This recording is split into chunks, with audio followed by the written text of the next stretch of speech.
नमस्कार स्टूडेंट्स, स्वागत है आपका हमारे चैनल में। और आज की इस वीडियो में हम ह्यूमन हार्ट के बारे में संपूर्ण जानकारी जानने वाले हैं। तो सबसे पहले वीडियो को स्टार्ट करने से पहले चैनल पर नए हैं तो चैनल को सब्सक्राइब करके बेल आइकन को दबा दीजिए। तो आज की इस वीडियो में हम ह्यूमन हार्ट के बारे में जानने वाले हैं। तो चलिए वीडियो को स्टार्ट करते हैं, लेकिन उससे पहले मैं आपको ह्यूमन हार्ट की कुछ बेसिक्स जानकारी के बारे में बता देता हूँ, जो कि कॉम्पिटिशन एग्ज़ाम में काफ़ी बार पूछे जाते हैं। तो जो ह्यूमन हार्ट होता है वो हमारे फिस्ट के आकार का होता है। ये जो मैंने फिस्ट लिखा है ना, मतलब जो हमारी एक मुट्ठी होती है मानव शरीर में, जो हम हाथ से एक अपनी मुट्ठी बनाते हैं, उस मुट्ठी के आकार का मानव शरीर में जो हार्ट होता है, ठीक, ह्यूमन हार्ट होता है, उसमें कार्डिक मसल्स से ये बनी रहती हैं।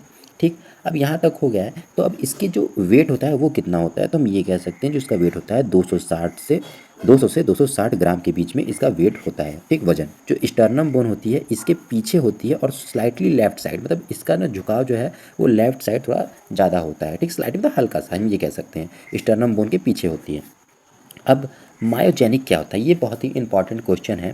ह्यूमन हार्ट में मायोजेनिक का मतलब यह होता है कि जो ह्यूमन हार्ट है वो अपने इलेक्ट्रिक इम्पल्स खुद ही जनरेट करता है, इसलिए इसको हम मायोजेनिक कहते हैं। ठीक, अगर आप इसके बाद आपसे अगर कोई पूछ दे कि इसमें कौन कौन सी वॉल, मतलब कैसी वॉल होती है मसल्स में जो आती हैं, तो इसमें थ्री टाइप की वॉल्स होती हैं। पहली होती है एपिकार्डियम, दूसरी होती है नायोकार्डियम, तीसरी होती है एंडोकार्डियम। इसके बारे में नेक्स्ट वीडियो आएगा तो हम एक बेसिक, मतलब इसको अच्छे से पढ़ लेंगे इतनी को। ठीक, एपिकार्डियम, नायोकार्डियम और एंडोकार्डियम को।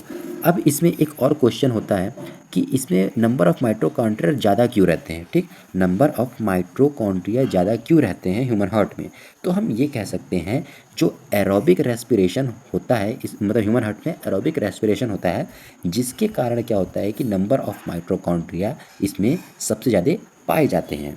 अब जैसा कि आप यहाँ पर अब हार्ट का जो ये आप डायग्राम देख रहे हैं, आप इससे हम समझते हैं कि किस तरह हमारे ब्लड जो है पूरे शरीर में पंप करता है हमारा हार्ट। तो अब हार्ट के फंक्शन जानने से पहले हम ये जान लेते हैं, जो मानव हार्ट होता है, हृदय, उसमें यूनी डायरेक्शन होता है। मतलब जो ब्लड सर्कुलेशन वो एक ही डायरेक्शन में ऐसे ऐसे चलेगी। ठीक ना, ऐसे ऐसे एक ही डायरेक्शन में, ऐसा नहीं होगा कि यहाँ से ऐसे जा रही फिर वापस ऐसे आ रही है, तो मतलब ये एक ही डायरेक्शन में चलेगी। ठीक, अब कैसे होती है चलिए हम इसको जानते हैं। तो सबसे पहले एक ये होता है हमारा superior vena cava, inferior vena cava. ठीक, ये हमारा सुपीरियर वेना कावा, ये हमारा इन्फीरियर वेना कावा। यहाँ से जो ब्लड होता है वो आता है हमारा राइट आर्टियम में, मतलब यहाँ पर हमारा ब्लड आ गया। ठीक, अब उसके बाद ये जो है ब्लड यहाँ से आएगा राइट वेंट्रिकल में। ठीक, अब ये चीज़ क्या है हम इसको जानते हैं। तो ये चीज़ जो होता है हमारा, ये होता है ट्राइकस्पिड वॉल्व, इसको बोलते हैं ट्राइकस्पिड वॉल्व। अब ये क्यों लगा रहता है, जैसा कि अभी मैंने आपको पहले ही बताया कि हमारे जो हार्ट होता है उसमें डायरेक्शन यूनी डायरेक्शन चलती है।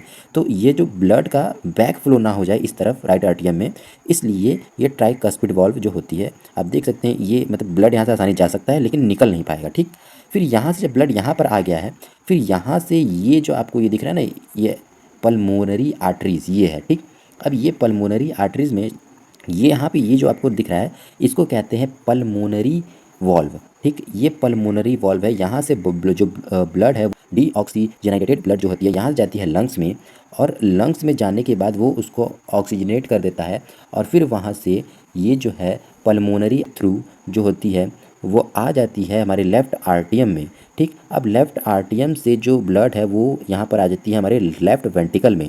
अब लेफ़्ट वेंट्रिकल में भी एक ये वॉल्व है, इसको हम क्या बोलते हैं, बाइकस्पिड वॉल्व, इसको बोलते हैं बाइकस्पिड वॉल्व, और इसको हम एक और नाम से जानते हैं मिट्ठल। ठीक, बाइकस्पिड वॉल्व। ठीक, अब यहाँ से फिर उसके बाद ब्लड जो है जब लेफ़्ट वेंट्रिकल में आ गया, फिर उसके बाद यहाँ से ये अरोटा में जाता है, और ये भी जो वॉल्व आप देख रहे हैं ये इसको मतलब बैक फ्लो ना हो जाए इसलिए ये सब वॉल्व लगे हैं।